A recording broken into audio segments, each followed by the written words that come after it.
Y voltea con tu hermano, míralo a la cara, seriamente, fijo a los ojos, y pregúntale esto: ¿creyente o discípulo? Sí, dile: ¿creyente? Y álzale la cejita. ¿O discípulo? ¿Ah? Hermanos, saben que en esta iglesia local estamos transicionando. Digan conmigo: transición. ¿Y saben qué es una transición?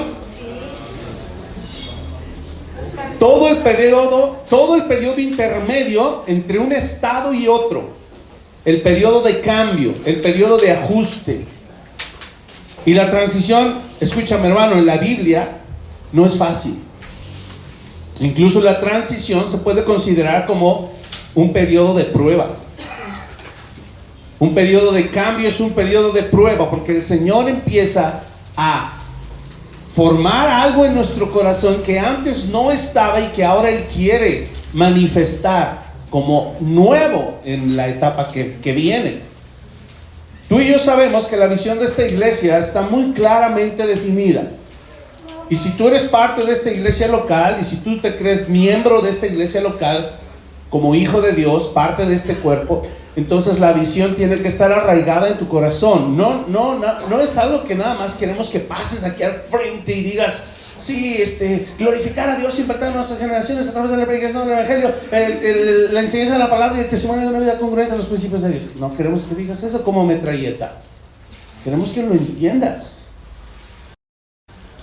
que se arraigue tan profundo en tu corazón que tú puedas decir: yo creo en eso, yo creo en esa misión, yo sé que eso es lo que Dios me ha mandado a hacer, y también creo cómo Dios me ha mandado a hacerlo. ¿Cómo? Formando discípulos. Ahora, aquí la pregunta clave es: ¿quién va a formar a esos discípulos en este periodo de transición? ¿Quién se va a preparar en este periodo de cambio para que después cada uno de ustedes asuma un compromiso junto conmigo y empiece a discipular a otros? La labor del discipulado no recae sobre el pastor, nada más. La labor del pastoreo sí. Y espero que entendamos la diferencia. Yo pastoreo a todos, pero al día de hoy he discipulado a muy poquitos en lapsos de repente breves y aislados. Pero necesitamos transicionar, y esta iglesia necesita transicionar, y para eso van a venir pruebas en este periodo de transición. Fuertes, sí, más que las que has vivido tal vez, yo no lo sé. Te puedo asegurar que pruebas sí va a haber. Eso es un hecho. ¿Cuántos lo creen? ¿Cuántos dicen amén a eso? Amén. Están diciendo así sea. O sea, venga, Señor, estoy dispuesto a seguirte. Así es de que hoy vamos a aprender en esta primera parte, porque me va a tomar al menos 2, yo espero que 2 y no 3, pero si 3, ni modo. 2 o 3 domingos en donde vamos a enseñar respecto a la diferencia entre un creyente y un discípulo. Algunos le han llamado entre chivos y ovejas, ¿verdad? Pero básicamente sí quiero hacer una distinción. No es lo mismo comparar un creyente con un discípulo que un chivo con una oveja. No es lo mismo, porque aún ser oveja es una etapa. De hecho, es la primera etapa del creyente, en donde se deja guiar, se deja pastorear, y ahí vamos todos, ¿verdad? Como borreguitos, ahí en la borregada, contrario a lo que el mundo dice. ¿Qué dice el mundo? No seas borrego, piensa, cuestiona todo, y si puedes, rebélate contra todo para que te salgas con la tuya. Eso es mundano, no profesamos eso. A nosotros sí nos gusta ir con la borregada, porque vamos detrás del gran pastor, que es Cristo. Eso sí nos encanta, porque sabemos que no vamos a ir al desfiladero, que no vamos a ir a la zanja, ¿verdad? Y nos vamos a quedar ahí metidos, las 4 patas, atorados, o no nos vamos a desbarrancar y va a tener que ir el buen pastor a buscarnos. No, sino que sabemos que Él nos va guiando hacia pastos verdes, paciencia, aguas de reposo, y aunque andemos en valle de sombra y de muerte, no temeremos mal alguno, porque Él estará con nosotros, guiándonos también en medio de las pruebas. Y eso es la primera etapa del creyente, ser oveja. Pero tiene que llegar un momento en la vida del creyente en donde asume un mayor reto. Y ese mayor reto es ser discípulo. Así es de que, vuelve a preguntar a tu vecino, entonces, ¿qué hubo? ¿Creyente o discípulo? Y vamos a ver al menos 7, porque miren, híjole, buscando encontré más de 40, y sé que si le buscamos hay más de 100 características y contrastes entre un creyente y un discípulo. Pero vamos a hablar de 7, al menos son las más importantes que yo pude extraer. Y vamos a hablar de 7 características que nos van a ayudar a diferenciar entre un creyente y un discípulo. Vamos a empezar con la primera.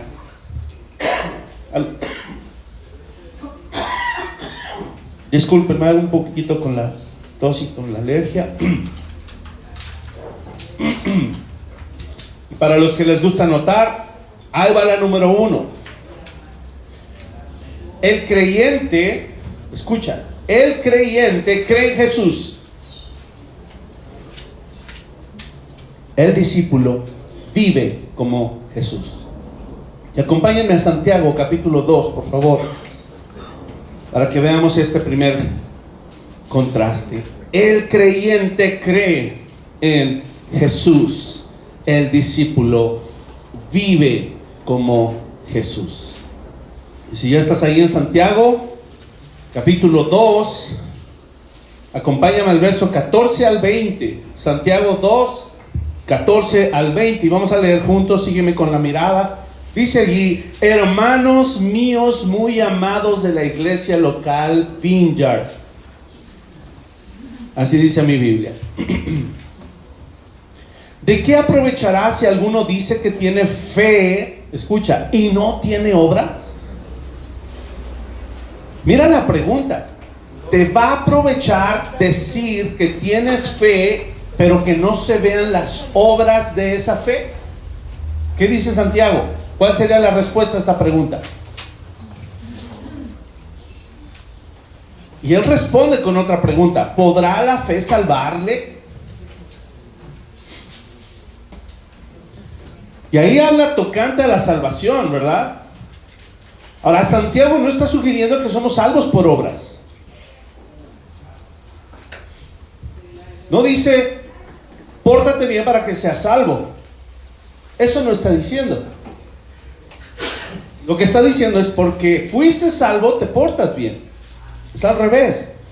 Cuando hablamos tocante a la salvación, no debemos olvidar jamás, por favor, es parte de nuestra doctrina fundamental, que no promovemos la salvación por obras. Promovemos las obras a causa de la salvación. Y porque fuimos salvos, redimidos, justificados, y estamos siendo santificados, y nuestra mente está siendo renovada, es que hoy podemos producir buen fruto, que son buenas obras. ¿Vale? Ahora, Santiago no nada más habla de este aspecto. Él dice, ¿cómo se va a manifestar si una persona es salva? Se va a ver en su fruto. Ahora, no es una doctrina equivocada, Jesús lo dijo: por sus frutos los conoceréis. Y Jesús habló de fruto malo y fruto bueno. Es decir, árbol malo, árbol bueno. ¿Qué le pasa al árbol bueno? Se poda para que dé más fruto. ¿Qué le pasa al árbol malo? Es cortado, echado fuera y quemado. ¿Vale? Jesús lo habló, Jesús lo enseñó. Es exactamente lo mismo que Santiago está planteando aquí. Pero ahora mira el verso 15, dice: y si un hermano o una hermana están desnudos y tienen necesidad del mantenimiento de cada día, y alguno de vosotros les dice: id en paz, ¿verdad? Caliéntense y sáciense, pero no les dan las cosas que son necesarias para el cuerpo, ¿de qué aprovecha? Así también la fe, si no tiene obras, es muerta en sí misma. Pero dirá alguno, tú tienes fe y yo tengo obras. Muéstrame tu fe sin tus obras y yo te mostraré mi fe por mis obras. ¿Tú crees que Dios es uno? Bien haces. Y viene esta palabra que nos confronta. También los demonios creen y tiemblan. Mas quieres saber, hombre vano, que la fe sin obras es muerta. ¿Podríamos decir entonces que los demonios tienen fe? Yo te preguntaría. No, no tienen fe. ¿Cómo se comportan? ¿Okay? Digo, aplica distinto a los ángeles, ¿verdad? Pero es lo mismo para los humanos. ¿Tú crees que Satanás cree en Dios? Sí, claro que cree en Dios. No puede negar la existencia de Dios, se lo creó. Y creo que eso es lo que odia más, saber que es una criatura. Ahora, como humanos, piensa en ti y en mí, que si estamos hablando que el creyente cree en Jesús, pero el discípulo vive como Jesús, entonces ¿cuál será la diferencia? ¿De qué está hablando Santiago? ¿Qué nos tiene que distinguir como un mero creyente y como un discípulo de Cristo? Hay estadísticas, las obras exactamente, hay estadísticas. El 90% de la humanidad cree en Dios. Realmente son pocos los ateos. ¿Cree en Dios o en algún ser supremo? 90% de la población del mundo. ¿Y por eso se van a ir al cielo? ¿Por creer en Dios? ¿Por eso van a ser salvos? ¿Por creer en Dios? ¿Qué falta? Fruto. Que se manifieste que su fe es verdadera. Que se manifieste que su vida es congruente con su creencia y con su convicción. Por eso, insisto, siempre no creemos en la oración de fe, porque ni siquiera es bíblica. No creemos en eso. Repito, que se tiene que abrir la boca y orar para confesar que Jesús es el Señor, sí, pero no es la oración en sí misma. Y hemos hablado, ni siquiera es la fe en sí misma, es Cristo quien salva. Cuando Cristo entra en el corazón del hombre, hermano, produce una transformación que es innegable, es indudable que esa persona es hijo o es hija de Dios. Es innegable. ¿Cómo? Se ve fruto. Luego se ve. Me gusta mucho cómo lo pone en una ilustración Sujei Michelén. Él dice que la naturaleza tiene que cambiar. Dice, antes éramos sopilotes. ¿Cómo sopilotes? Volábamos bajo, arrastrándonos ahí en el polvo, revoloteando por arrancar, por pelearnos un pedazo de carne podrida de un animal muerto. Y cuando viene Cristo a nuestra vida, Él cambia totalmente nuestra naturaleza y nos convierte en águilas. Es otro ser de otra clase, vuela alto, caza su propia carne y carne fresca. Nunca vas a ver un águila arrastrándose por arrancarle a un coyote o a una hiena, pelearse un pedazo de carne podrida. No está en sus genes, no está en su naturaleza. Y eso es lo que Cristo hace. No nos pega unas alas de águila y seguimos teniendo cara de sopilote, no. Él transforma por completo nuestra vida. Y para que haya una transformación genuina, nuestra naturaleza cambia. Ya no hay un apego, ya no hay un afecto a la carne podrida. Y en el nuevo creyente ya no hay un afecto, ya no hay un apego a las cosas del mundo. Ya no le satisfacen, ya no le gustan. Es más, ahora las detesta, ahora las rechaza. Yo te pregunto, en este primer punto, ¿creyente o discípulo? ¿Qué va a demandar de ti el Señor? ¿En base a qué te va a juzgar? Incluso como su hijo. Porque el que seas hijo no estás exento de un juicio. Va a haber un juicio, el tribunal de Cristo. Ahí Él va a juzgar tus obras como creyente. Gracias a Él no te vas a ir ya al infierno dependiendo de si hiciste bien o mal. Ya no, eso es garantizado, salvación. Pero las obras, esas van a ser probadas por fuego. ¿Qué le vas a decir al Señor? Si llegas ahí, tus obras todas se quemaron. Ay, perdón, Señor, sí creí en ti, gracias por tu salvación. Pero la verdad, aunque creí en tu salvación, la verdad es que seguí con cierto apego al mundo. Es tremendo, ¿no? Entonces, hoy necesitas preguntarte, ¿qué cosas del mundo siguen siendo significativas para ti? ¿Sí me escuchaste, hermano? ¿Qué cosas del mundo siguen siendo significativas para ti? Que sigues aferrándote a ellas, que sigues abrazando, que no eres capaz de desechar aún. Ideologías, filosofías, modos de vida, el trabajo, la música, el modelo de un matrimonio, el modelo de cómo deben ser tus hijos, cómo medimos el éxito, los medios digitales, las páginas que vemos, el contenido que publicamos, cosas en las cuales reflejamos nuestro apego. Yo te pregunto, todo eso analízalo y matízalo, creyente o discípulo. Todo lo que eres, todo lo que vives, todo lo que hablas, todo lo que frecuentas, las labores que realizas, se distinguen por ser seguidor de Cristo, discípulo, el que toma su cruz y se niega a sí mismo cada día, o el que solamente cree en Jesús. Porque también los demonios creen. O sea que estás en la categoría también, un demonio, no hay gran mérito. Y decía Paul Washer, aún los demonios a veces tienen más crédito, porque ellos al menos creen en Dios y tiemblan. Pero el ser humano a veces no. Cree en Dios y no le importa. Cree que puede seguir viviendo su vida sin temor del Señor. Esto es subir la vara. Imagínate que el Señor llegara y te dijera, ¿estás dispuesto a entregarme completita esta área de tu vida? Piensa en qué área te has apegado más al mundo, y que esa hoy te la pidiera el Señor. ¿Estarías dispuesto? Entonces vendría este pasaje y Santiago te diría, muéstrame tu fe sin tus obras. Muéstrame tu fe sin tus obras.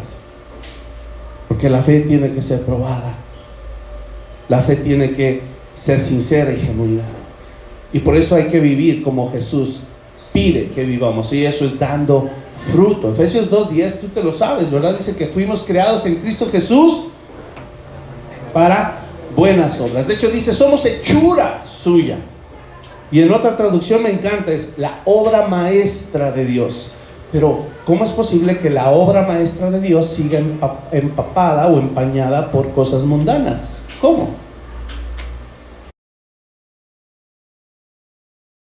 ¿Será posible eso? Y además esas buenas obras, dice que Dios las preparó de antemano para que anduviésemos en ellas. Imagínate a Dios planeando tu vida, diciendo, cuando sea el 2024, para cambiar al 2025,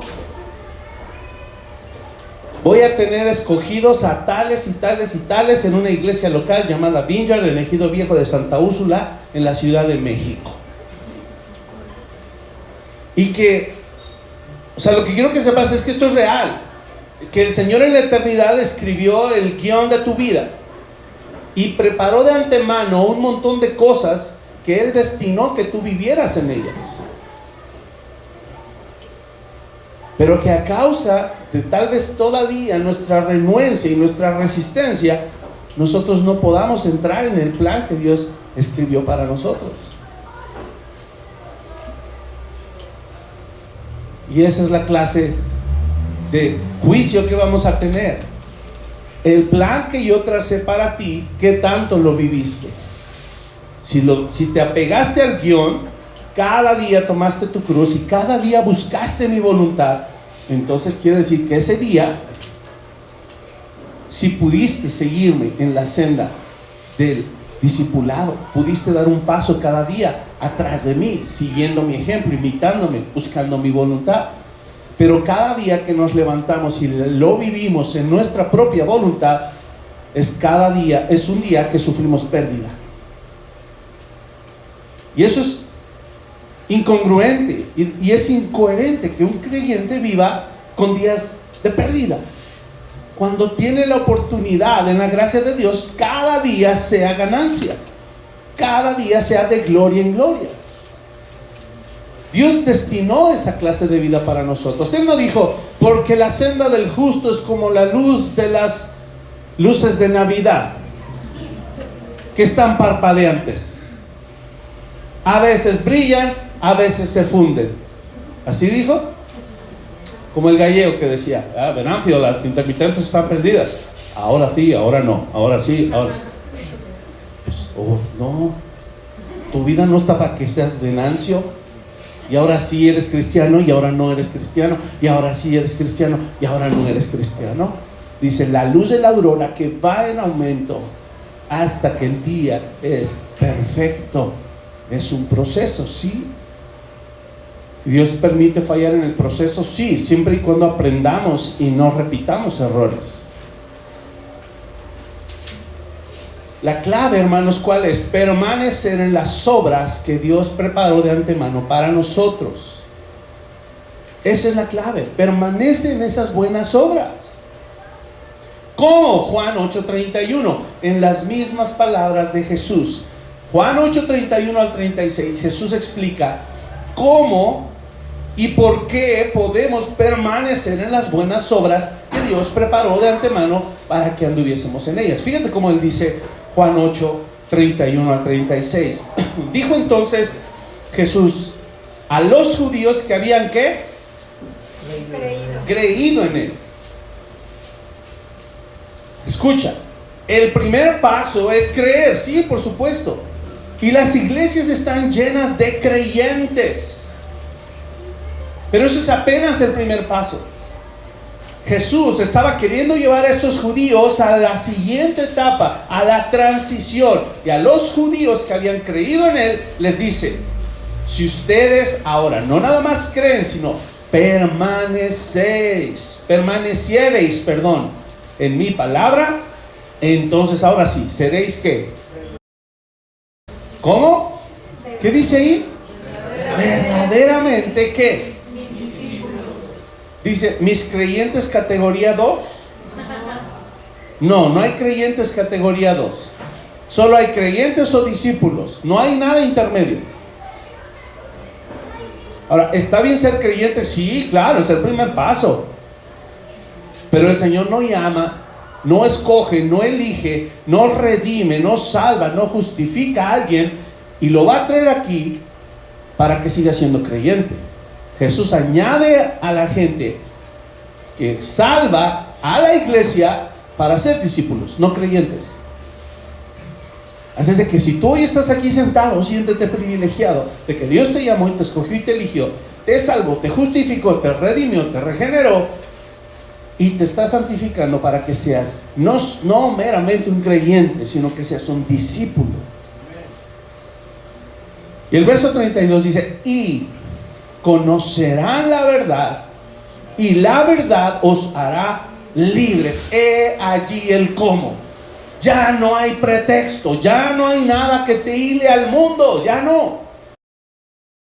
Vas a conocer la verdad y la verdad hará que todas las cadenas de iniquidad en tu vida, todas las cadenas de pecado del pasado se caigan por sí solas. Se caigan. Quiero decir que cuando tú naces de nuevo ya no hay nada que te ate al mundo. Imagínate el pueblo de Israel saliendo de Egipto,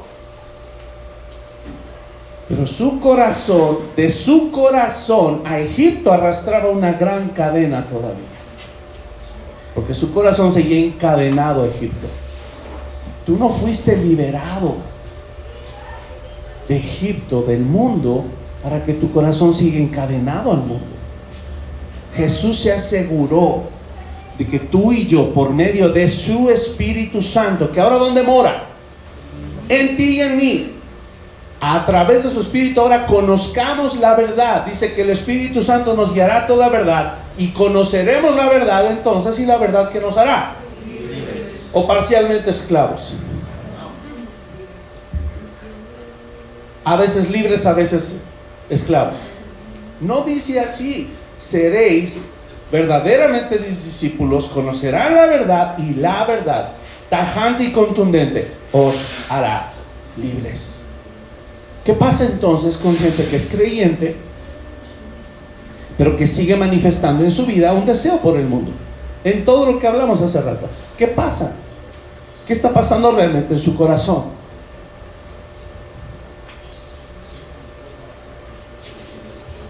Solo hay dos, ya la saben. ¿Cuál y cuál? O no ha nacido de nuevo, o no tiene una buena enseñanza. No hay más. Porque si tiene una buena enseñanza, empieza a ser libre de todas esas cosas del mundo. Si no la tiene, puede ser que si fue genuino su nuevo nacimiento, es creyente, va a ir al cielo, pero no le han enseñado que él puede ser libre del mundo. Que de hecho él tiene que ser libre del mundo. Que de hecho él se tiene que ejercitar para abstenerse del mundo ahora. Distinguirse. Que no seamos una clase de creyentes como cualquiera. Que sí, voy a la iglesia los domingos, que sí, hasta hago mi devocional, pero sigo permitiéndome cosas mundanas que llenan mi corazón de basura y que me pueden mantener creyendo que soy esclavo cuando en realidad ya soy libre. Es el fenómeno del hijo pródigo. La historia la conocen todos, ¿sí o no? ¿Qué le pasa al hijo pródigo cuando él vuelve en sí? ¿Qué sucede con él? ¿Qué dice? ¿Qué lo hizo volver en sí? Su condición. ¿Y con quién se comparó? No se comparó con los puercos, con los siervos de su padre. ¿Cómo es posible que yo soy hijo del mero mero y estoy aquí comiendo comida de puercos en un chiquero? Y por cierto, no sé cuántos se han metido en un chiquero. Yo sí. Literalmente un chiquero. ¿Qué hay ahí? Además de puercos. Porquería. Porquería de puercos. ¿Y dónde le sirven a los puerquitos su comida? Entre la porquería del puerco. O sea que cuando ellos comen, no están comiendo solo alimento limpio. ¿Qué están comiendo? Comida contaminada con su propia porquería. Y el olor es muy penetrante. Muy. Y para los judíos eso era impensable, pensar que un judío acabara en un chiquero comiendo con los puercos, porque eso era símbolo de impureza. Los puercos, animales impuros. O sea que este hombre había caído muy bajo. Mejor le hubiera sido comer comida de cerdo. Digo, comerse al cerdo que comida de cerdo. ¿Sí me explico? O sea, cayó de lo más bajo todavía. Ni al cerdito, dice, que se echó unos tacos de carnita, no. Se comió y se robó ahí la comida de los cerdos. Y lo tremendo de esta mentalidad, hermanos, es que hay creyentes que tienen un lugar en la casa del Padre,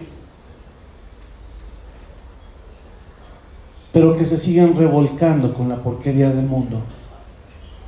Y esa es la distinción entre un creyente y un discípulo. Y la mentalidad que tienen los creyentes son aquellos que dicen: yo voy a volver al Padre. Pero ¿qué actitud toman? De hecho, se crean su propio plan de redención, ¿verdad? Dicen: voy a llegar con mi Padre y le voy a decir: Padre, ya no soy digno de ser llamado tu hijo. Hazme como a uno de estos jornaleros. Aún el creyente tiene esa mentalidad de decir: no merezco la gracia del Padre, no la merezco. Y cuando regresa, ¿con qué se encuentra? con una gracia abundante, tan abundante, que al Padre no le interesa incluso si derrochó las riquezas. ¿Por qué? ¿Por qué al Padre? Esto es lo más tremendo, hermanos. ¿Por qué al Padre no le afecta que derrochemos las riquezas que nos ha dado como sus criaturas? No le importa, porque Él es dueño de todo. Pero no le interesa solamente ser dueño de todo. Él quiere ser el dueño de tu corazón. Él quiere ser el dueño de tu vida entera. Yo te pregunto, ¿se lo ha ganado a pulso el Señor? Ser dueño completo de tu vida. Y entonces, ¿por qué no rendimos toda nuestra vida? Esto es para gente determinada. Si ya eres creyente, incluso nacido de nuevo, hoy puedes tener esta determinación de rendirte al Señor y decidir transicionar, dejar de ser meramente un creyente promedio y convertirte en discípulo. Y vas a tener al final la oportunidad de decírselo al Señor. Ahora, para terminar el pasaje, y le respondieron, mira todavía los judíos, linaje de Abraham somos, y jamás hemos sido esclavos de nadie. ¿Cómo dices tú seréis libres?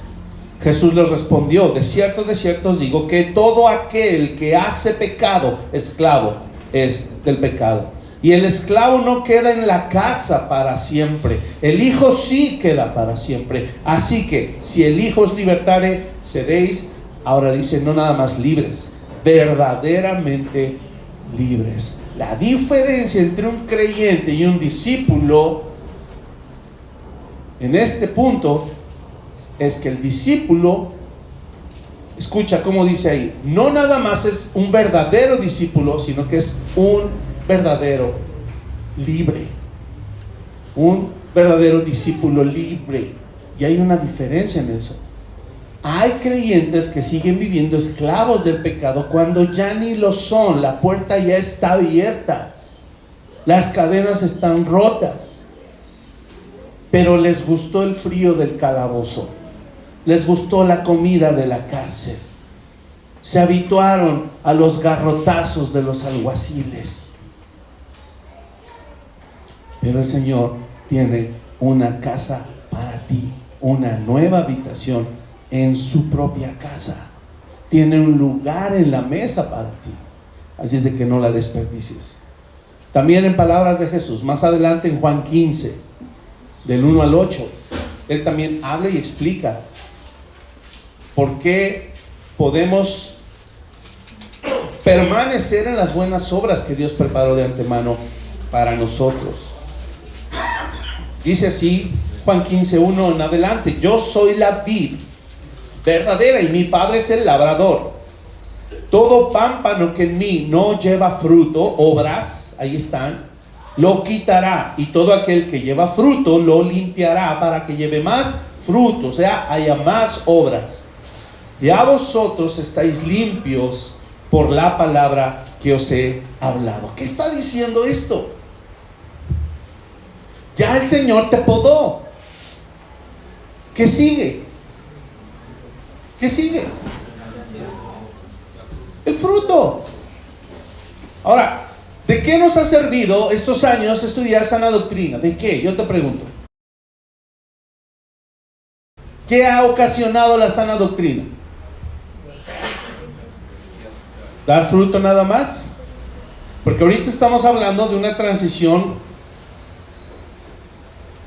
grupal, ¿cierto? No todos van a responder a ese llamado en este tiempo. Tal vez más adelante, pero no todos van a responder a ese llamado ahorita. Como pastor esperaría que todos respondan. Pero olvídate tú lo que yo pienso. El gran pastor esperaría que en este tiempo de transición tú respondas a ese llamado. Eso sí que te preocupe, no lo que el pastor. Preocúpate por lo que el gran pastor espera de ti. ¿Qué ha pasado en estos años de sana doctrina? Que el Señor ha metido las tijeras, pero recio. Él ha estado podando y podando y podando y podando y diciendo, no esto, sí esto. No lo otro, sí lo otro. Crees en esto, deja esto. Y ahí ha estado la tijera. Eso hace la sana doctrina.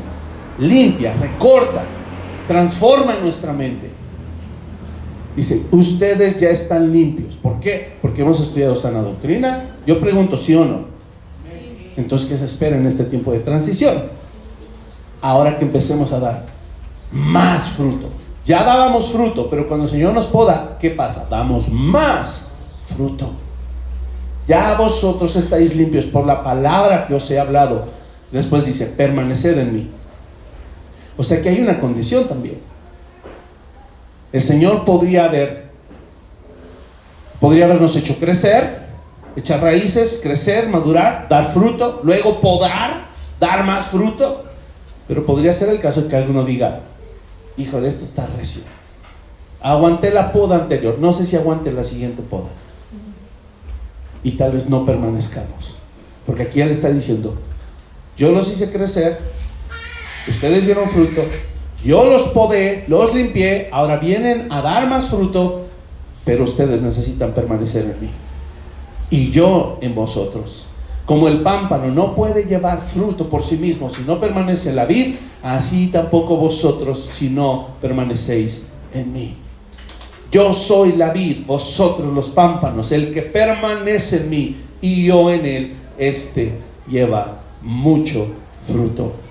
¿Por qué? Dice Jesús, porque separados de mí nada podéis hacer. El que en mí no permanece será echado fuera como pámpano y se secará, y los recogen y los echan en el fuego y arden. Si permanecéis en mí y mis palabras permanecen en vosotros, pedid todo lo que queréis y os será hecho.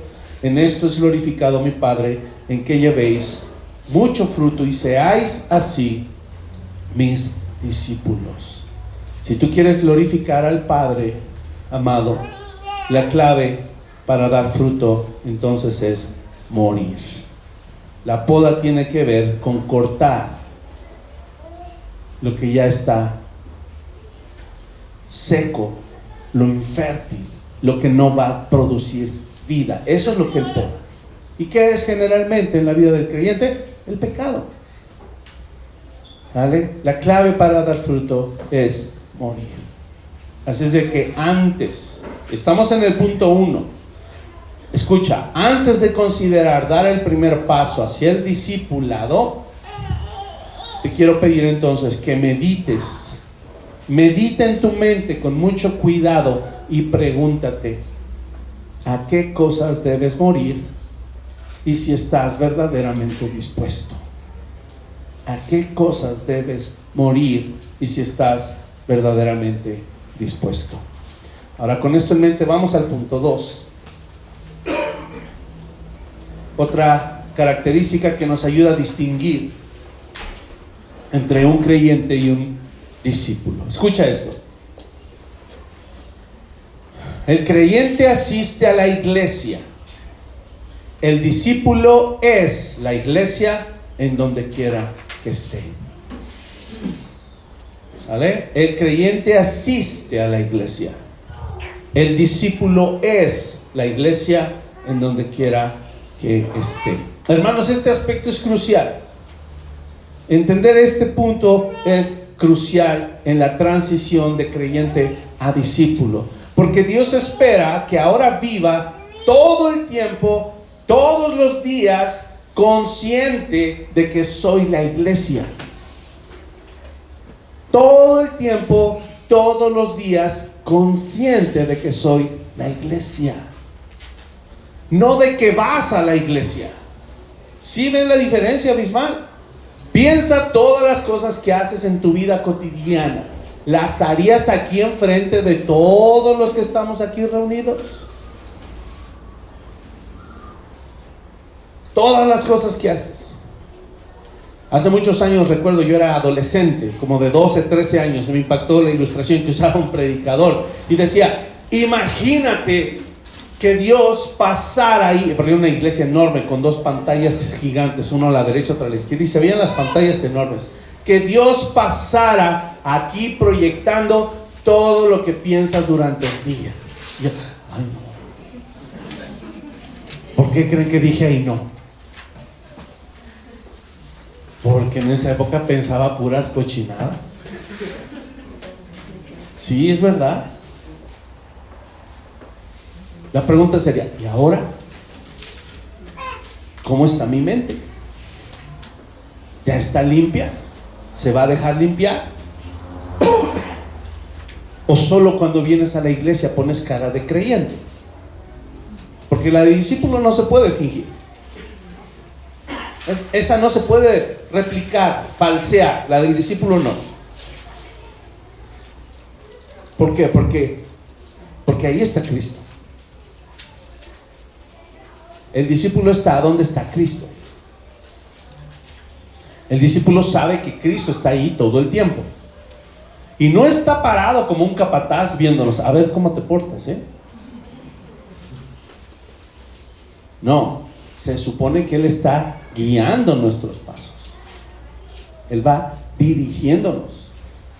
Él no está supervisando. Él quiere gobernar y dirigir nuestra vida, no supervisarla. Porque entonces aquí estamos rebajando a Cristo. ¿A un capataz? No es un capataz. Es el Señor. Y recuerden, se lo ganó a pulso. Y por si se nos olvida, recuerden que le amamos. Y por si se nos olvida, recuerden que le amamos a Él porque Él nos amó primero. Así es de que no es en un sentido estricto legalista, es en un sentido de gratitud, una abnegación total por el sacrificio que Él hizo por nosotros, que somos capaces de hacerlo. Esto quiere implicar, hermano, tener presente día y noche, que aunque nadie me vea, Dios me ve y está siempre presente. Y por eso creo que hay una diferencia abismal entre ir a la iglesia y ser la iglesia. Hechos 2, 46, 47. Hemos leído mucho estos versículos, vamos allí. Porque quiero que veas que es ser iglesia. Ser iglesia tiene que ver con perseverar. Y a veces el creyente cree que tiene que esforzarse por ir a la iglesia.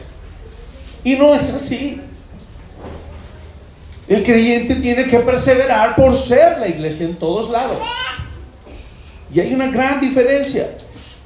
Dice allí que los que eran la iglesia, verso 46, Hechos 2:46, ¿qué hacían? Decía, y perseverando, unánimes, con un mismo ánimo, es decir, un mismo sentir, una misma mente, un mismo corazón, cada día. ¿En dónde? En el templo. Es que eso era lo más cercano para ellos.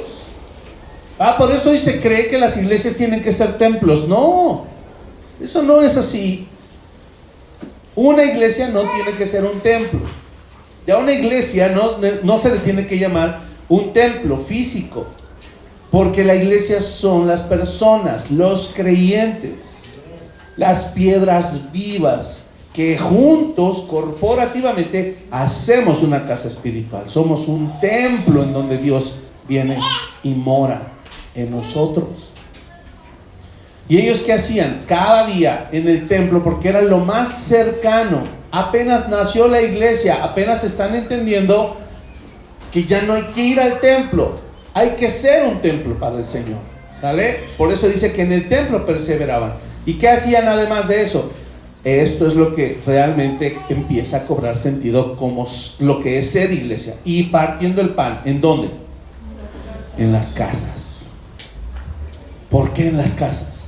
Porque en tu casa puedes ser como realmente eres, sin fingimiento, sin hipocresía, sin falsedad. Debes ir y debes ser quien realmente eres. ¿Por qué? Para que pueda relucir tus obras puedan relucir, escucha esto, para que puedan relucir tus obras, y la luz que alumbra todo va a revelar si son obras buenas o malas. ¿Sí está claro esto? Y entonces, ¿qué va a pensar uno? Como yo a los 12, ay no, ¿qué van a pensar de mí que como soy? No deberían pensar nada malo de ti. Al revés, decir, qué bueno que lo estamos conociendo. Porque te recuerdo, acabamos de estar en cultos navideños donde se leyó ese pasaje, donde dice, y esta es la condenación, que la luz de los hombres, que era Cristo, vino al mundo, vino a los suyos, y los suyos no la recibieron. ¿Por qué? Dice Juan, capítulo 3, y esta es la condenación, verso 19, esta es la condenación, que la luz vino al mundo, y los hombres amaron más las tinieblas que la luz, para que sus obras no fueran reprendidas. Un creyente cree en Dios, sabe cuando está mal, pero no se acerca a la luz, porque quiere seguir ocultando sus obras malas. Un discípulo va a la luz aunque sus obras malas sean descubiertas, porque anhela erradicarlas de su vida. No las quiere en su vida, y por eso no le importa. Prefiere ser sincero en vez de ser hipócrita. Prefiere revelar la verdadera condición de su vida y de su corazón, para que entonces otros le otorguen gracia, le animen, le edifiquen, le exhorten, le cuiden, oren por él, le protejan, le enseñen, le entrenen, lo disipulen, lo mentoreen, lo aconsejen y hagan todo lo que se tiene que hacer bien en la iglesia. Un discípulo no está dispuesto a ceder ante la hipocresía y la falsedad, porque sabe que el momento en el que lo haga, él va a estar en condenación, porque va a estar en tinieblas y va a haber áreas sin resolver en su vida. Por eso dice ahí, partiendo el pan en las casas. Y ahí en tu casa necesitas ser muy sincero, muy abierto y muy genuino, y decir, esto es lo que soy. Señor, ayúdame. Hermanos, ayúdenme, porque esto es lo que soy. Luego dice, comían juntos con hipocresía y falsedad de corazón. Así dice, con alegría y sencillez de corazón, sin deseo de aparentar nada. No hay necesidad, hermanos, de aparentar nada. Dice alegría y sencillez de corazón, porque al discípulo no le importan las apariencias, no le importa nada de este mundo terrenal, solo le importa lo que le importa a Dios, el corazón de otros, cuidar el corazón de los demás, alabando a Dios, teniendo, esto me impacta, favor con todo el pueblo. Y el Señor añadía cada día a la iglesia los que habían de ser salvos. No sé si el verso 47 entendemos en toda su plenitud lo que significa que tenían favor con todo el pueblo. ¿A qué te suena esa frase? Los discípulos tenían favor con todo el pueblo. Y después dice, y el Señor añadía cada día a la iglesia los que habían de ser salvos. Mira, esto me impactó, porque estos creyentes ya tenían el favor de Dios sobre ellos. Cuando Dios te da su gracia, una definición de gracia es toda la bondad, todo el favor de Dios derramado en tu vida. Dios ya te otorgó todas las bendiciones. Dice que estamos sentados juntamente con Cristo, que ya somos bendecidos. Se nos otorgó completa la bendición y la gracia. Tú y yo la tenemos. Y estos creyentes ya tenían el favor de Dios sobre ellos. Pero escucha esto, porque las preposiciones importan mucho. Dice aquí, teniendo favor con todo el pueblo. Y cuando hablamos de esa preposición con, cuando vas al texto original, te das cuenta que al decir teniendo el favor, significa el favor de Dios por ellos. Por ellos. Hay una diferencia en tener el favor de Dios conmigo a tener el favor de Dios por mí. Lo voy a hablar grupal para que se entienda más. Hay una gran diferencia en tener el favor de Dios con nosotros a tener el favor de Dios por nosotros. Y voy a explicar, porque me vieron así con cara de ¿what? ¿Qué está diciendo el pastor? La gran diferencia es que el favor de Dios, hermanos, no es algo oculto que se pueda esconder. El favor de Dios no es su gracia depositada en tu interior y ahí guardada nada más como un tesoro, ¿verdad? El favor de Dios es toda su gracia derramada sobre ti, para ti, pero por ti. Es decir, obra a tu favor, no está ahí escondida. Es una gracia y un favor activa o activo. Dios está obrando activamente por ti, para tu bien. ¿Sí queda claro? No es un regalo para que tú te sientas bonito, te sientas amado, para que te sientas importante. La gracia no es un regalo de colección. La gracia es un regalo de acción. La gracia se tiene que manifestar hacia afuera del creyente. No se queda para uno solo. ¿Sí está claro eso? Y esa es la gran diferencia. Como es algo que no es oculto, sino visible, palpable, esto significa que la gracia de Dios acompañaba a los discípulos para que ellos fueran de impacto y compartieran esa gracia. Y cuando dice entonces el versículo que ellos tenían el favor con todo el pueblo, hay que añadir forzosamente que tenían el favor de Dios ante el pueblo. Ahora, ¿eso en qué nos beneficia? ¿En qué nos beneficia? En mucho.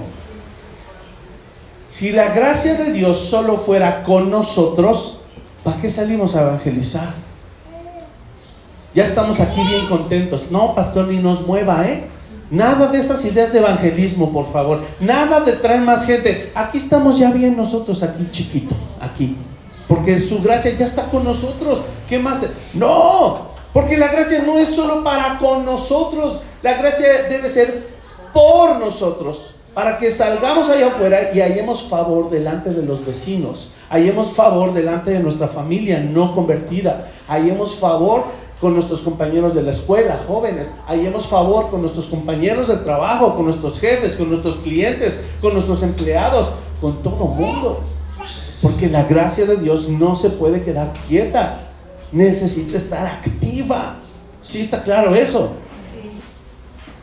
¿En qué nos beneficia eso? En que vamos a ser una iglesia que vive en el propósito de Dios. Porque la misión y la visión están apuntando hacia afuera.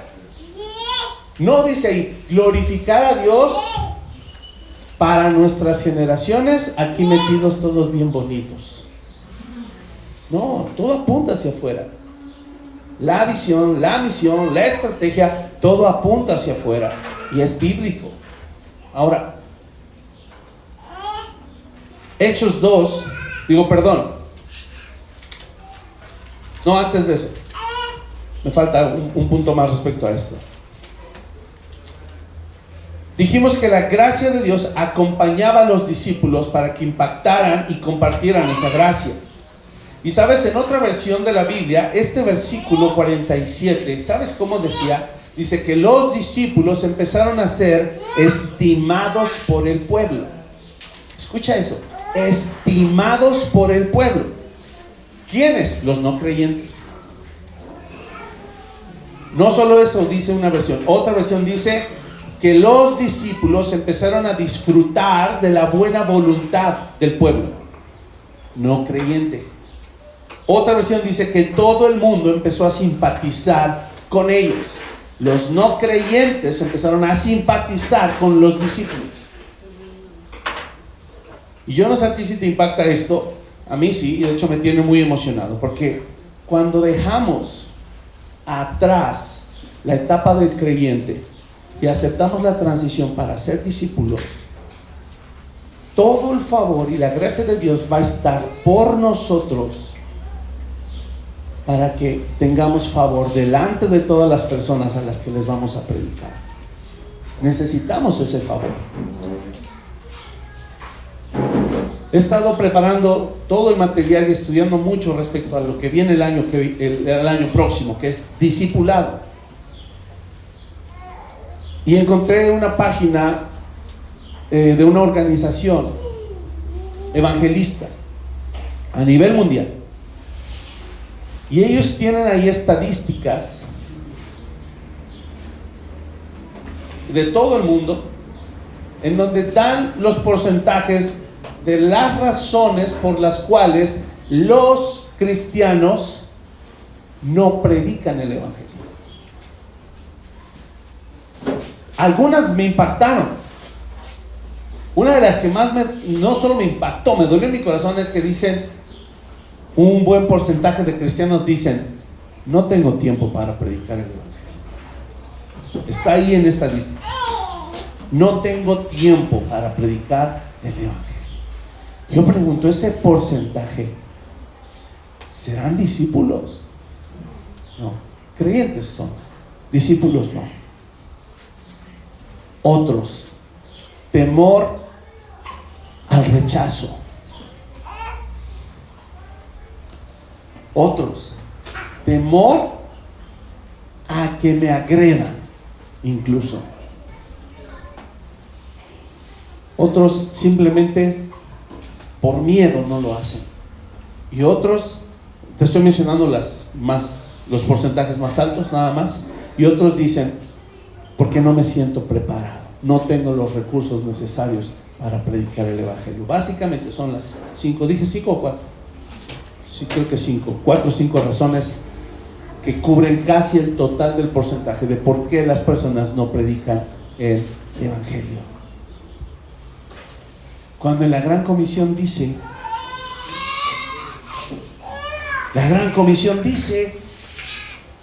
¿por qué debemos y por qué podemos predicar el evangelio? Dice ahí Mateo, capítulo 28, palabras de Jesús: toda potestad me es dada en el cielo y en la tierra. Por eso puedes. ¿Por qué no va a ser con tu poder? Porque Cristo tiene todo el poder, todo el dominio, toda la autoridad, y la ha depositado en la iglesia para que seamos los precursores y llevemos ese mensaje del evangelio.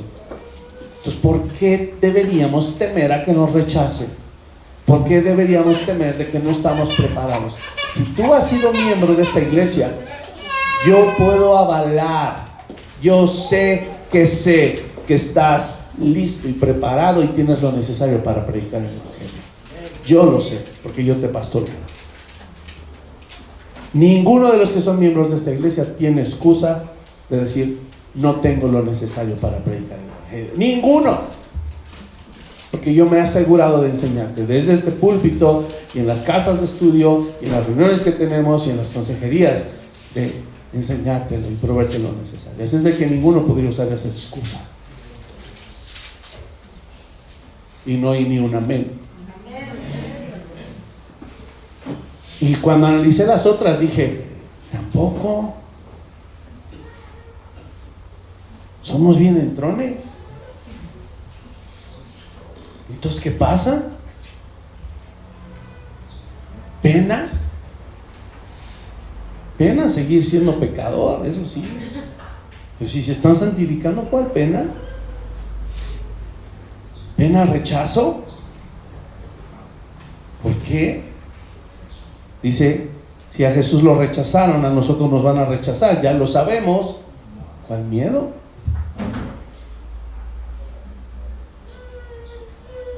Los discípulos empezaron a ser estimados por el pueblo. El pueblo empezó a mostrar buena voluntad hacia los discípulos. El mundo empezó a simpatizar con ellos. Pero hoy parece que el cristianismo está plagado de creyentes que al revés, ¿verdad? Los creyentes estiman el mundo, ¿verdad?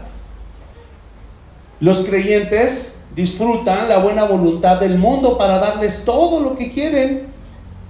Y los creyentes empiezan a simpatizar con el mundo. Parece que estamos al revés. Pero eso es porque hemos sido creyentes y no discípulos. Si somos discípulos, las cosas se van a revertir. Yo te pregunto, ¿por qué pasó esto? ¿Qué provocó que el pueblo empezara a mostrar favor? De hecho, hay una palabra ahí que se usa también como sinónimo. El pueblo incrédulo, por ver cómo se comportaban los discípulos, ellos empiezan a mostrar simpatía, se empiezan a congraciar con los discípulos. Esa palabra, congraciar, ahí está incluida la gracia. ¿Qué provocó eso?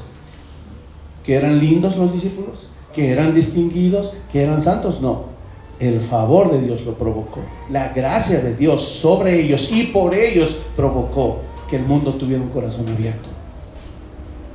Busqué qué significa congraciarse. Significa hacer que una persona sienta interés o afecto hacia alguien o por algo.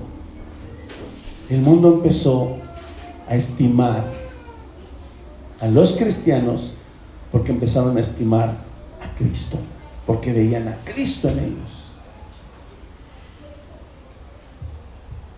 Voltea con el que tienes a un lado y vuelve a preguntar: ¿creyente o discípulo mejor? ¿Hacia qué empezó el pueblo a tener interés? ¿Hacia quién empezaron a sentir afecto? Hacia Dios. Y eso hace la gracia de Dios, no solo cuando es con nosotros, sino cuando es por nosotros. Romanos 8, 30, 31, me tengo que apurar porque ya se me acabó el tiempo. No, ya acabé. Nomás, yo pensé que iba a ser 3 puntos, solo di 2. Romanos 8, 30 al 31. Dice: y a los que predestinó, a estos también llamó, y a los que llamó, a estos también justificó, y a los que justificó, a estos también glorificó. Y el 31 dice: pues ¿qué diremos a esto? Y ahí está cómo las preposiciones importan. Si Dios es por nosotros, ¿quién contra nosotros? Ahí hubiera dicho si Dios es con nosotros, pero no dice con. Dice si Dios es por nosotros, quiere decir que Él es el que reluce, Él es el que va adelante, es Él el que se va a ver brillar en todo su esplendor y en toda su gloria. No tú y no yo, porque Él es por ti. Él es por ti. Yo no sé si esto te emociona, a mí sí. Ese pueblo de judíos no creyentes no tuvo más remedio que rendirse ante la gracia de Dios. ¿Qué nivel de cristianismo y de compromiso y de discipulado estaban viviendo esos hombres que el pueblo no pudo resistir la gracia de Dios? Porque estos creyentes, escucha, estaban teniendo de primera mano, se les estaba mostrando la gracia irresistible del Señor. Por eso dice inmediatamente a esta frase, dice que el Señor añadía cada día a la iglesia a los que habían de ser salvos. Esa es la consecuencia. Si tú y yo manifestamos la gracia de Dios aquí y su gracia es por nosotros, Él va a empezar a añadir a la iglesia a los que han de ser salvos, porque todo es su obra. Pero si no hay gracia, si seguimos siendo solo creyentes y no discípulos y no hay gracia, el Señor no va a añadir a la iglesia. Así es de que el foco y la señal de una iglesia sana es que no nada más tiene sana doctrina, transiciona para que haya discípulos, transiciona para que se dé más fruto, transiciona para que se manifieste más la gracia de Dios, y esa gracia impacta afuera, y en vez de que nosotros simpaticemos con el mundo simpatice con la gracia de Dios y sean salvos y vengan a los pies de Cristo. Y eso es lo que anhelamos. Solo anótalo, Hechos 5:42 dice lo mismo: y todos los días, eso es perseverancia, en el templo y por las casas no cesaban de enseñar y predicar a Jesucristo. Hechos 5:42. Y Hebreos 10:23 al 25, con este acabamos. Hebreos 10, 23 al 25. Acuérdense que estamos en el punto 2. ¿Cuál es el punto 2? El creyente asiste a la iglesia, el discípulo es la iglesia en donde quiera que esté. Y eso es obvio entonces, porque ya entendimos que ser iglesia es ser manifestadores de su gracia en todo lugar. Hebreos 10, 23 al 25 dice: mantengamos que firme, sin fluctuar, es decir, sin titubear, sin movernos para aquí, para allá. No queremos cristianos a manera de la India María, ¿verdad? Que era ni de aquí ni de allá. No, de aquí, de Cristo, sin fluctuar. La profesión de nuestra esperanza, porque fiel es el que prometió. El autor de Hebreos considera el cristianismo de tal importancia que le está llamando: esa es mi profesión. ¿A qué te dedicas? Soy cristiano. Soy cristiano. Estaba oyendo ahí un cantante de esos de los 90s, ¿ah? Digo, pues es su trabajo, ¿ah? Y aunque dicen que es cristiano, pues es su trabajo pavonearse, ¿va? Porque pues no se oye muy cristiano a veces las cosas que dice o hace, pero démosle el beneficio de la duda. Pero lo estaban entrevistando. No era una entrevista de cristianos, era una entrevista secular. Y él decía: yo soy un artista, yo soy un cantante. Y cuando tú vas a mis shows, él decía, yo estudié para ser profesional. Y si tú me oyes cantar mal, me puedes reclamar, me puedes chiflar y te me puedes acercar con todas las de la ley a exigirme que yo te devuelva el dinero de lo que pagaste en tu concierto, porque eso es a lo que me dedico. Yo me dedico a eso. Y si tú estás pagando por irme a oír cantar y yo no canto bien, estoy haciendo mal mi trabajo, no es profesional. Ahora aquí el autor de Hebreos está diciendo que debemos mantener firme sin fluctuar la profesión de nuestra esperanza. Yo te pregunto, ¿cuál es tu profesión? ¿A qué te dedicas?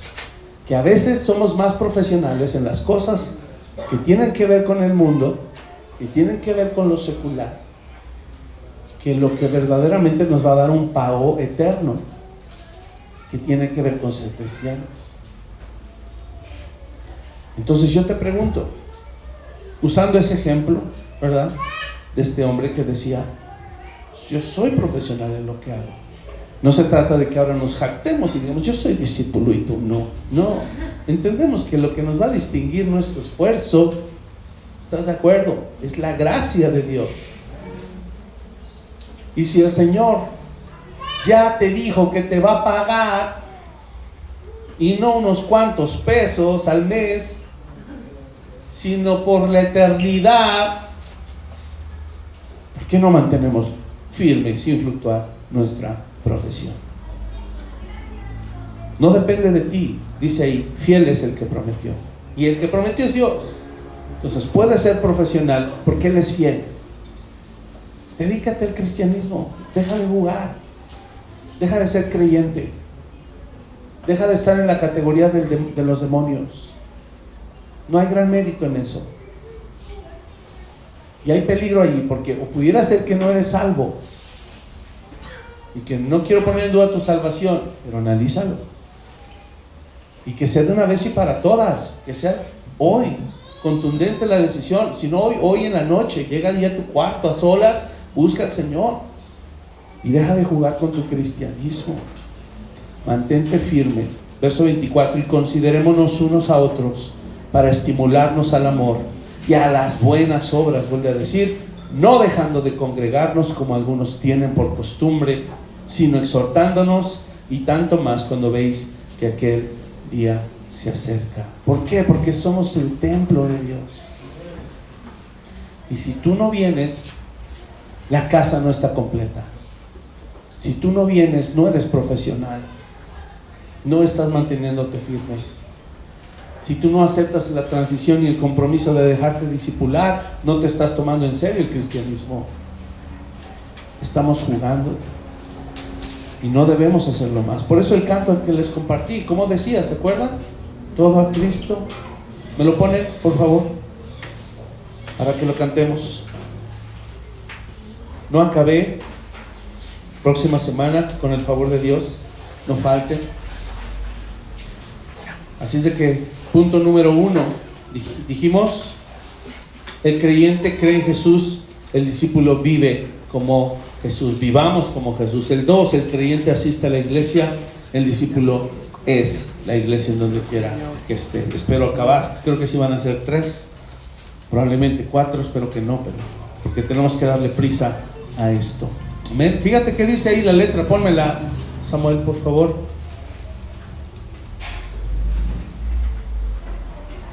Y quiero que analices esas palabras, que aunque es un himno, tiene que ver con todo lo que hemos estado hablando.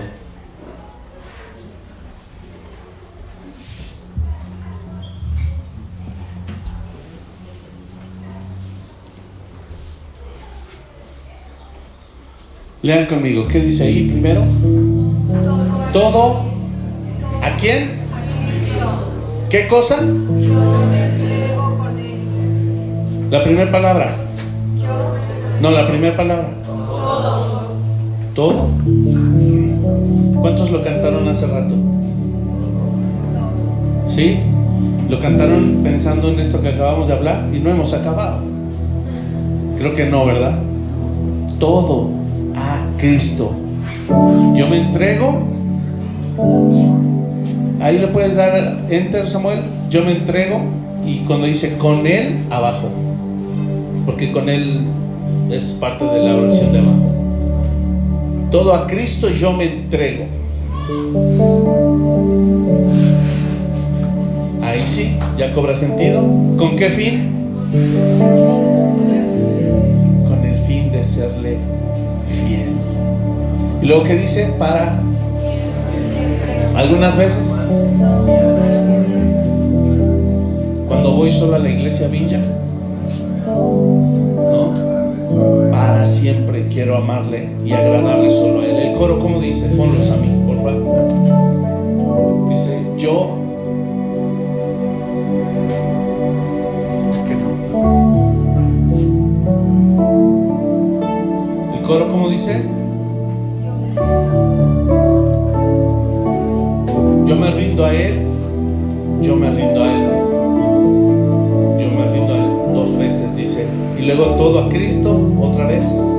Yo me entrego, quiero serle fiel. Al menos en estos 2 puntos, hermano, cierra tus ojos y medita.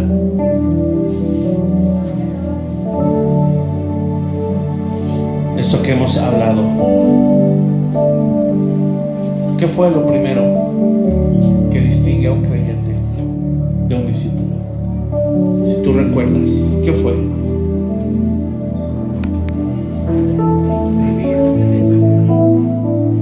¿Cómo fue?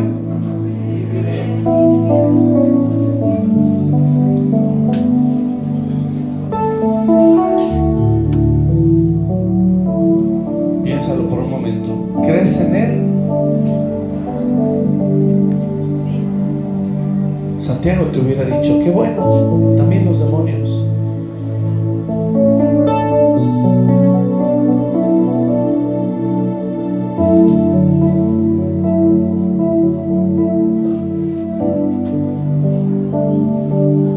Ahora es momento que analices tu fruto.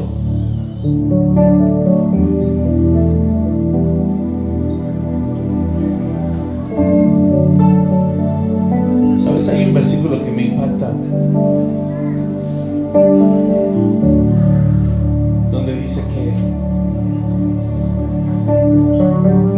solo hay 2 personas que conocen lo que hay verdaderamente dentro de una persona.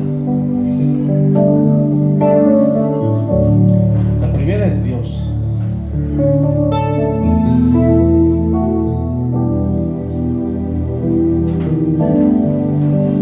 Y la segunda me impacta porque dice, sino el hombre, es decir, tú mismo. Es el mismo hombre el que sabe lo que hay dentro de su propio corazón. De Dios lo podemos esperar porque Él es omnisciente. Él todo lo sabe, todo lo escudriña.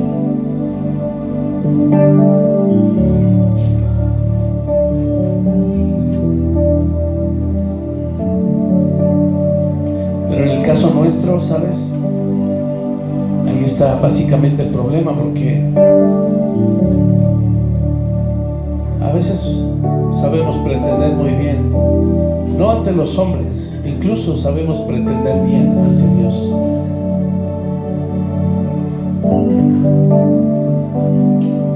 No sé por qué a veces creemos o pensamos que no conoce lo más profundo de nuestro ser.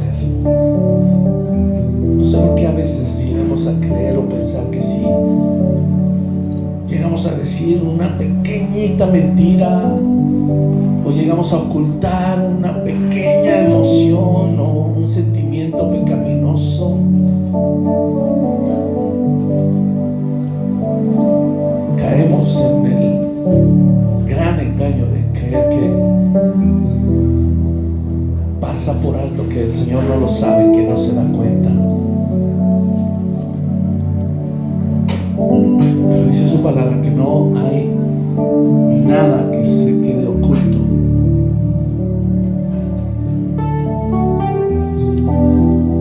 Delante de Él todo es descubierto. La ironía de los incrédulos de pensar que porque no se acercan a la luz, sus obras no son descubiertas.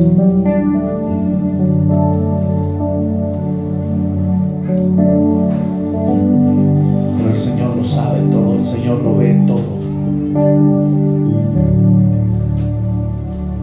Mi deseo, hermano, es que en este periodo de transición evalúes el costo. De eso vamos a estar hablando también alguno de estos domingos. Aprenderemos a evaluar el costo.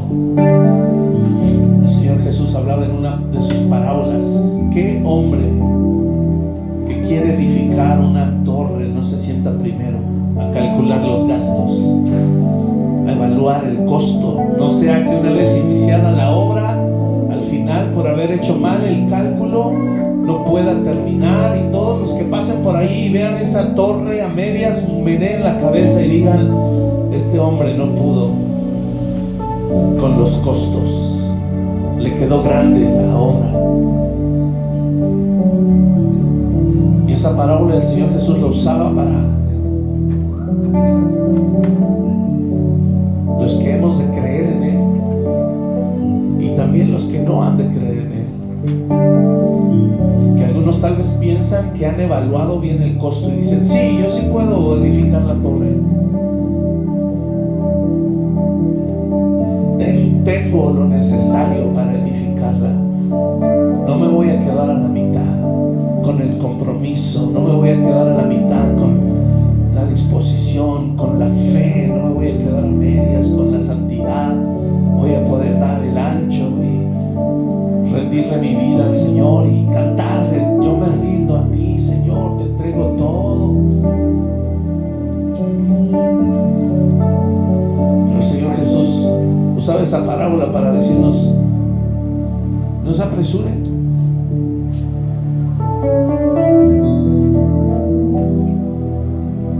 Puede haber grandes intenciones, puede haber grandes deseos,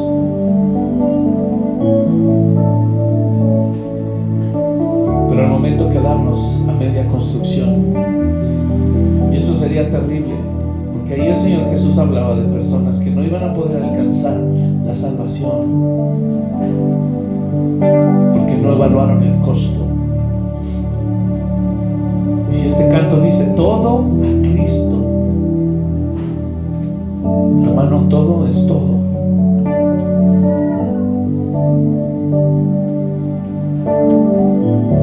Ha llegado el tiempo en el que su iglesia se debe distinguir, y el Señor quiere mostrar su gracia, que es en nosotros, con nosotros. La quiere mostrar ahora por nosotros, por medio y a través de nosotros hacia aquellos que no le han conocido. Amado, el asunto de nuestra profesión apunta afuera.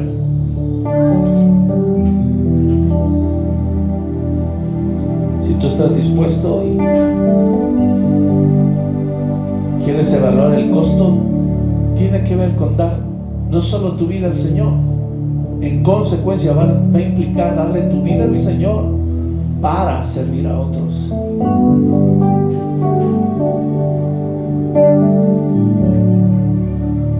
En donde quien queda al último somos nosotros, tal y como lo hizo nuestro Señor. Y por eso Él, como el maestro, puede decir: ¿quieren venir en pos de mí? Perfecto, ahí les va el costo. Tomen su cruz, níguense a sí mismo cada día y síganme.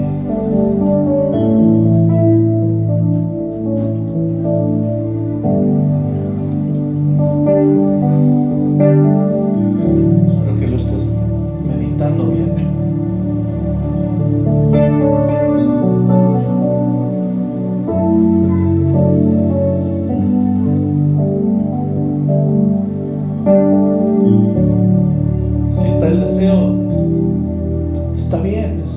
Primer paso, pero no es suficiente.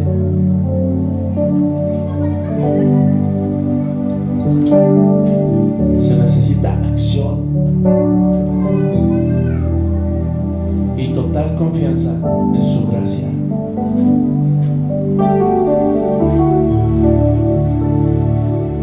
Solo nos pide la disposición,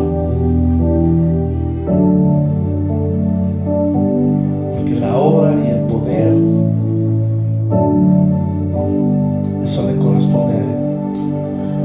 Tú y yo debemos hacer lo posible, lo que nos corresponde.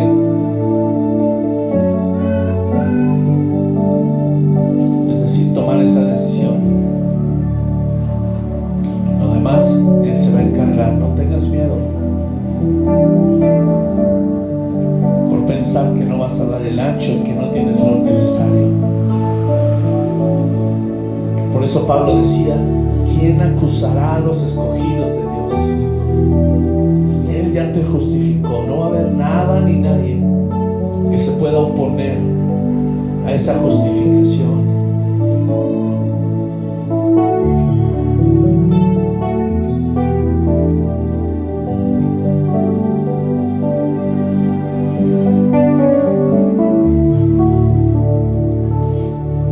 Por eso dice que el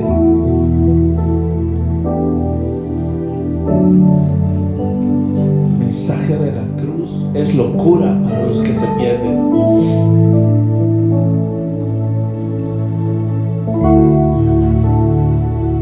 Pero cuando la gente mira locos por Cristo, ellos en su corazón, movidos por el Espíritu Santo, saben que ellos también fueron llamados a vivir en esa locura. Y por eso en algún momento tu vida y mi vida puede ser de testimonio, porque el Señor, a través de ti y de mí, el Señor garantiza que esa locura es genuina, esa locura es real, porque hemos podido dejar y abandonar todo por seguirlo a Él, sin motivo alguno para el mundo aparente. Dicen: ¿cómo estos locos son capaces de dejar todos esos placeres? ¿Cómo es posible?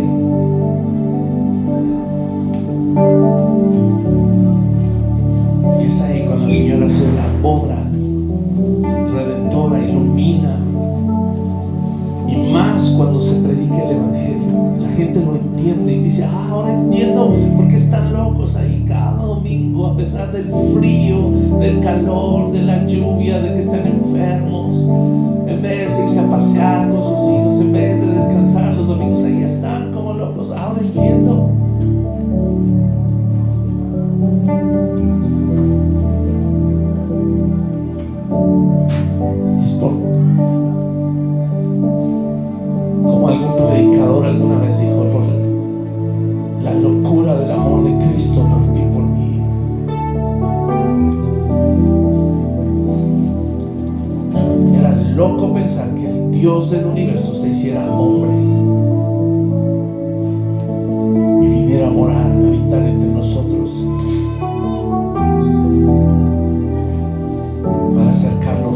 Padre abrir un nuevo camino a través de su sangre, a través de su sacrificio. Y aquí estamos. Y aquí estás hoy, esperando que tomes una decisión hoy. Quedarte allí como creyente o ir a más.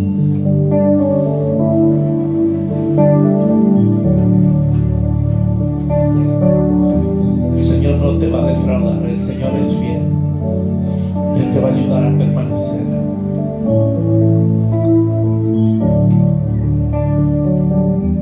Eso te lo puedo asegurar también.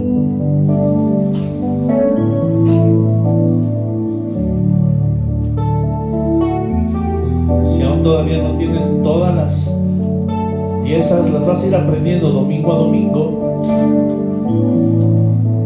Pero si al menos hoy estás convencido y dices: quiero experimentar, quiero saber, Señor, lo que es verdaderamente ser un discípulo tuyo.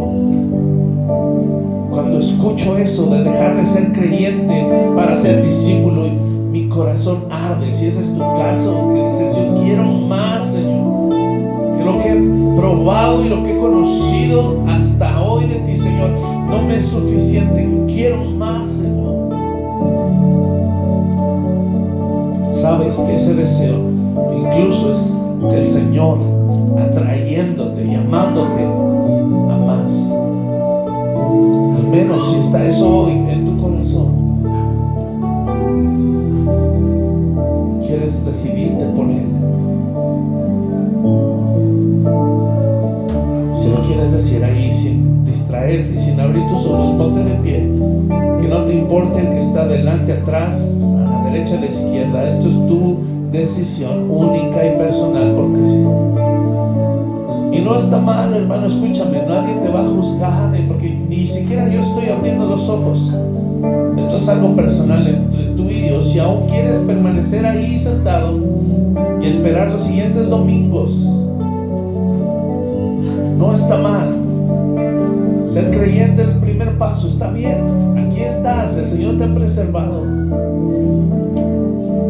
Pero nuestra iglesia necesita ir a más ya en este tiempo, despertar. Y el Señor te está considerando. Eres parte de su plan. Y si ese es tu deseo ahí, antes de cantarle, quiero que tú hagas una oración personal con el Señor.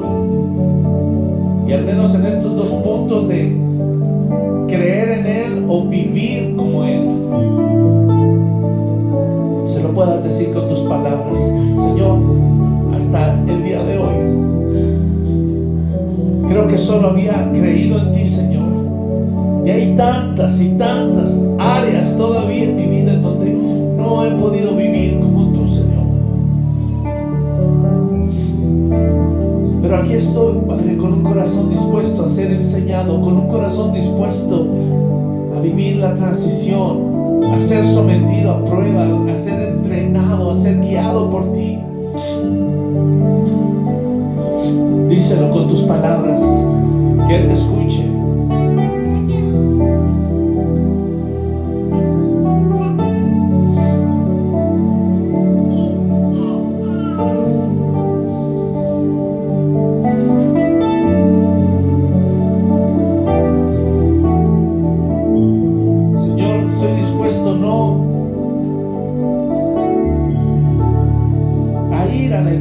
Venir a la iglesia, sino entender que hoy soy la iglesia en donde quiera que yo esté. Y que cuando, Señor, yo tome esa decisión de ser la iglesia en donde quiera que yo esté, abundante gracia va a fluir de mí para otros, porque tú eres por mí. No solo estás conmigo, eres por mí, estás por mí, Señor.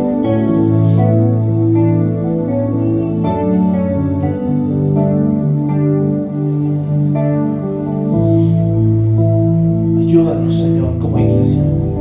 Nos has llamado, Padre, a todos de manera corporativa a responder a ese llamado. Que puedas encontrar en nuestra iglesia local corazones dispuestos, Señor, a ir a más en esta etapa nueva. Queremos, Señor, ir contigo delante por nosotros, no en nuestras fuerzas, no en sabiduría humana, Señor, ni con persuasión humana. Queremos ir ahí convencidos, Señor, que es tu gracia, que es tu poder, que es tu espíritu que nos guía a toda la verdad, que es tu palabra la que nos poda, nos corta, nos limpia y produce en nosotros más fruto, abundante fruto, y fruto que va a permanecer, Señor, para que otros vengan y tomen de él y otros puedan conocerte y otros puedan amarte así como te amamos nosotros, Señor. Permítenos esa gracia de ver más personas rindiéndose a ti, Señor. Piensa hoy, amado hermano, deja que el Señor también despierte tu corazón en la compasión. Aquellos que están cerca de ti, familiares, amigos, vecinos, conocidos, compañeros de trabajo, escuela, gente tal vez que aprecias, amigos que les llamabas amigos del mundo y que hoy sientes un aprecio. Deja que sea hoy el Señor no solo poniéndote un aprecio por ellos, poniéndote un amor genuino, ese amor que carga, ese amor que no te deja estar tranquilo, ese amor que te impulsa a querer parecerte más a Jesús, a querer abrir tu boca cada vez que estás con ellos y compartirles del amor, compartirles de la fe. Eso va a implicar también rendirte a Él, dejarte usar por Él para llevar las buenas nuevas del Evangelio y tomar a esas personas y discipularlas, no solo evangelizar, sino discipularlas. Entonces podemos juntos decirle y cantarle, si esa es tu convicción en esta tarde: todo a Cristo yo me entrego con el fin de serle fiel. Para siempre quiero amarle y agradarle solo.